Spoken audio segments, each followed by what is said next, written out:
कूतूर श्री पूर्ण पुष्कलांबा समेत धर्मशास्त्रायै नमः।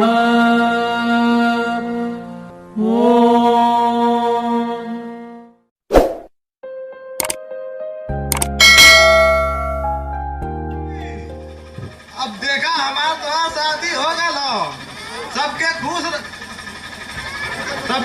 रखिया। हम कर कुछ काम से बाहर जाते न जाने को वापस लौटो। जी ठीक है जी, चली हम अपने तरफ से भरपूर कोशिश करब कि आप सबके ठेस ना पहुंची। ठीक है तो हम चलत हई। जी ठीक है चली।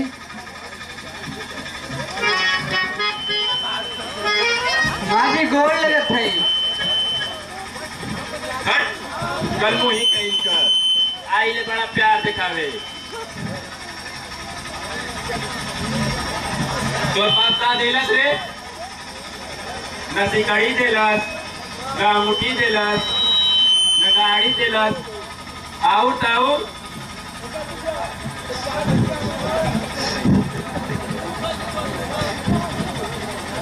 नीरज के पापा खाली 50,000 रुपया मंगले रहन। वो तो ना तोरे बाप के गरीब कहीं कर। माजी अभी क्या कहते अपने गंदी जबान से मां मत बोल।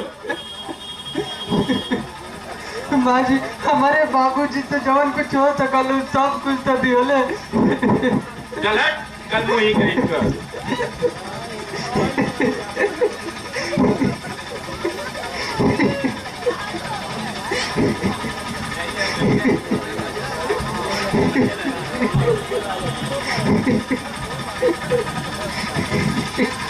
भैया आई भाभी के घर वाले तो बोले एकदम भिखारी का भिखारी हूँ।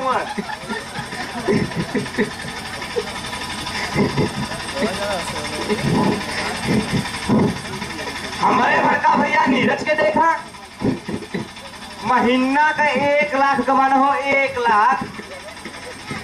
हमार के कमरे जिसमें कमी है। हौसला तू ठीक कहत हई। ई भिखारियन के यही काम है कि आजकल के अच्छा भल मानस आदमी के अपने जाल में फंसा लेते सोन। और तो झोपड़ी मड़ई में कुर रहे वाला महल का ख्वाब देखे नहीं सवा।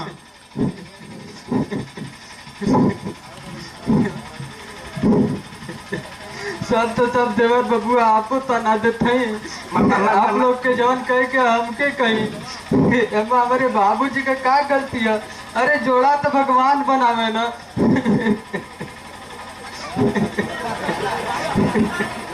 दीदिया के हम चल जीता और ओकर हाल चाल ले ले तब बड़ी दिल घबरा था। ठीक है भाई हम काले चल जाते रानी दीदी के घरे और हाल चाल लेके आ जाये। ठीक है बचावा कमल ठीक है। ठीक है भाई। खुश रहा बबुआ खुश रहा। दीदी और सब समाचार बताओ सब ठीक है ना। नहीं बबुआ दीदी कहाँ भाई सब ठीक है ना। नहीं बबुआ घर के लोग दहेज खातिर ताना देवे ना। कहे रहे कि तोर बाप भिखारी है। और वादा के रहा दहेज देवे के वो तना दिलत 50,000 रुपये तना दिलत। का करे दीदी जवन अब होए के रहा तो हो ही गल।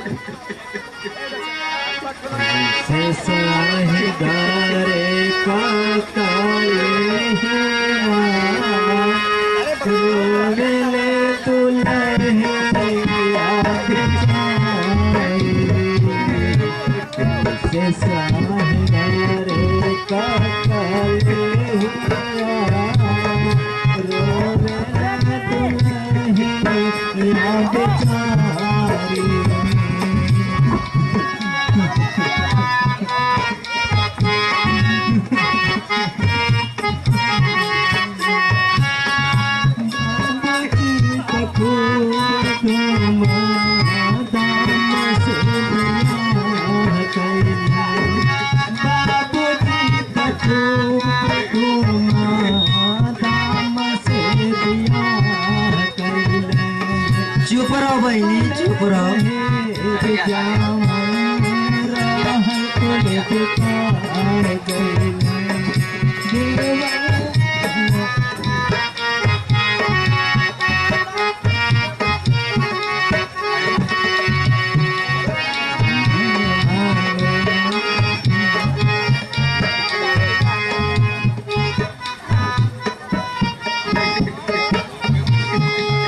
चुप रहो बहनी, अब जवन किस्मत में रहल अब तो हो ही गल।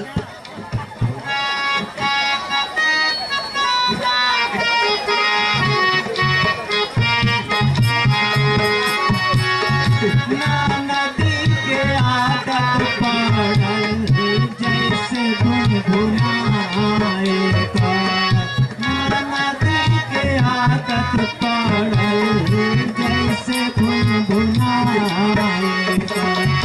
नाला पेट भोजन नाही देव चाहे खाए का, भारा पेट भोजन नाही देव चाहे खाए का। हे चले मन आगे से पटलो हीरा, रोवेले दुलही या बेचारी, कैसे सही करे का कालेरा, रोवेले दुलही या बेचारी। चुप रहो बहनी, चुप रहो।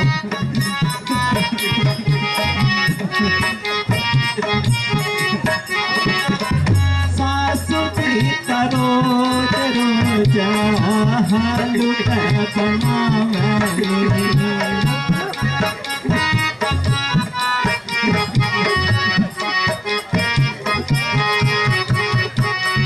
देवरा के देखी देखी चार पत सुनावे।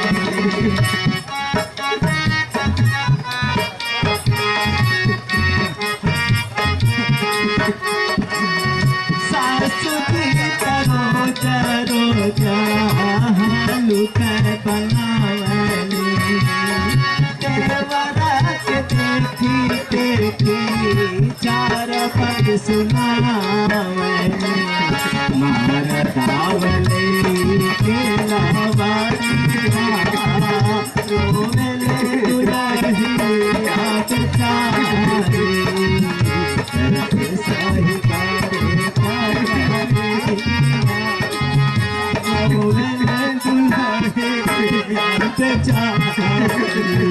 चुप रहो बहनी, अब जवन होए करल तो हो ही गल।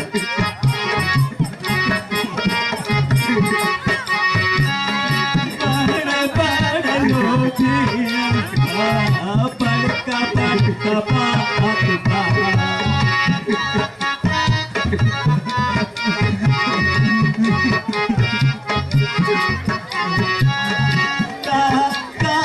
कमल भैया तन को ना सुहात बा,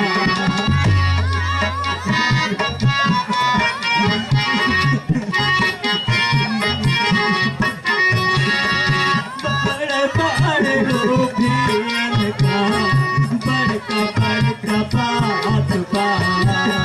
काहे कमल भैया तन को ना सुहात बा, बोले नहीं कहो मैं कहता बोले दुलही याद कैसे सही करे बोले दुलही। का हाल चाल बा? माई दीदी का हाल ना ठीक है, एकदम बुरी हाल से गुजरत बिया। का भेल रंगिया के? माई दीदी के घरे वाला ओके दहेज खातिर ताना देवे ना, कहे ना कि तोर बाप भिखारी है और धोखेबाज बा, दहेज और रुपया का वादा कैले रहना मुकर गई ना। ये सब सोच के दीदी के एकदम बुरा हाल भइल बा। माई तनी तोहू जाके दीदी से मिले तो। ठीक है बच्चा कमाल, हम कल ही जाते हैं दीदी आके। ठीक है माई। ये हमन के बड़ा परेशान करे ले रे, जे हर हमेशा तहु के चिरुआवत रहे ले। ई देखा जब न जब कुछ न कुछ गलत काम करबे करे भिखारी के घर का। ये तो बहुत परेशान कर गले। तो चल मैया जी के मुआए दो जा रे, रास्ते से हटाए दो जा जी। आज बहुत बढ़िया मौका है, पीछे से एकदम चुपके से चला लो। ए पापा रास्ता से इधर हटा ठीक है मारे के 503 यानी मिल के। ठीक है।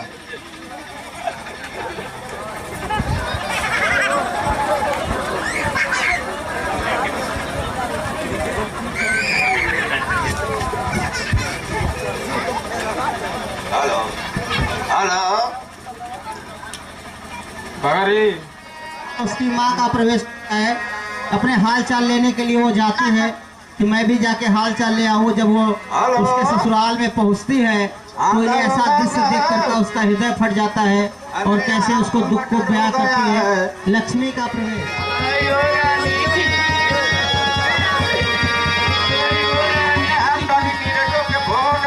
हेलो नीरज, अरे तोहरे पता नहीं का कुल हत्या करना हो पपिया हुआ तू। हाँ कहीं झंडा में एरोप्लेन पकड़ के आवा।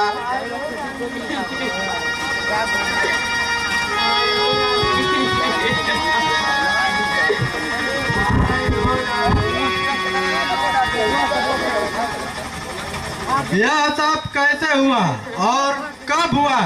जब यह घटना घटी तो आप यहाँ थी? अगर थी तो हमें विस्तार से बताएं।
लाश को पोस्टमार्टम के लिए ले चलो। आयो आयो रन्नाई आयो रानी ए रानी आयो रानी।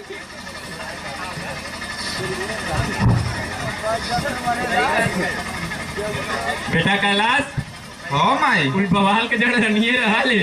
हाँ ठीके कहत है। अब तो रास्ता साफ हो गया, अब तो मजे मजा। हो जश्न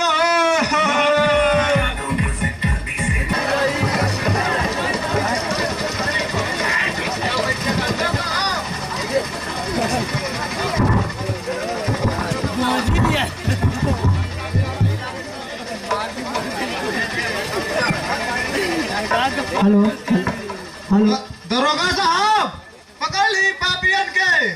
यह सब मिलकर मेरी रानी पत्नी की हत्या कर ले हुआ। हवलदार पकड़ो सारा को, डालो हाथ में हाथ कड़ी ले चलो थाने, वही उनकी खबर लेते हैं। अभी लेकर चल लो। पकड़ो। उड़ाई के मारे उड़ा के डंडा मारे।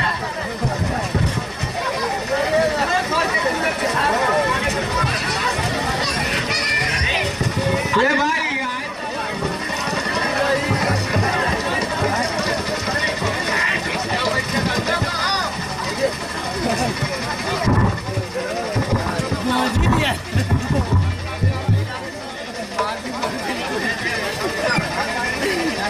हेलो हेलो दरोगा साहब पकड़ ली पापियन के।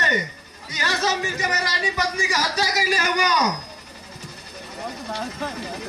हवलदार पकड़ो सारा को, डालो हाथ में हाथ कड़ी ले चलो थाने, वही उनकी खबर लेते हैं। अभी लेकर चल लो। पकड़ो। उड़ाई के मारे उड़ा के डंडा मारे।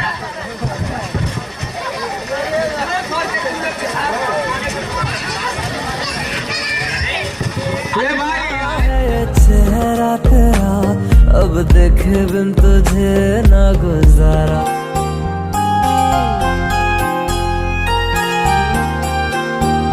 मेरी आंखों की